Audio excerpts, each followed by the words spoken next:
আরাফাতের সিয়ামের ব্যাপারে আল্লাহ রাসূল সাল্লাল্লাহু আলাইহি ওয়াসাল্লাম আশা করেছেন যে ৯ জিলহজের যে নফল সিয়ামটি অর্থাৎ আরাফার রোজা, এই আরাফার রোজা যে ব্যক্তি রাখবে, আল্লাহ রাসূল সাল্লাল্লাহু আলাইহি ওয়াসাল্লাম বলেন যে আমি প্রত্যাশা করি এই সিয়ামের বদৌলতে বিগত একটি বছরের এবং সামনের একটি বছরের যত পাপ হবে এই পাপগুলোকে আল্লাহ তাআলা আমাদের জন্য ক্ষমা করে দিবেন।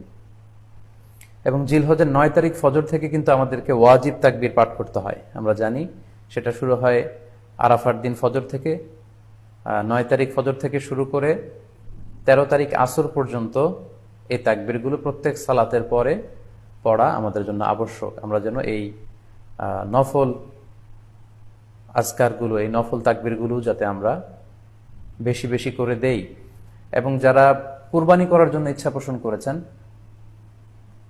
তারা যেন এই ১০ দিনের আগেই তাদের মাথার চুল এবং নখ কেটে পরিচ্ছন্ন হয়ে যান, এবং জিলহজের এই ১০ দিনে তারা যাতে মাথার চুল না কাটে এবং হাতের নখ না কাটে, এই মর্মে আল্লাহ রাসূল সাল্লাল্লাহু আলাইহি ওয়াসাল্লাম আমাদেরকে গাইডলাইন দিয়েছেন।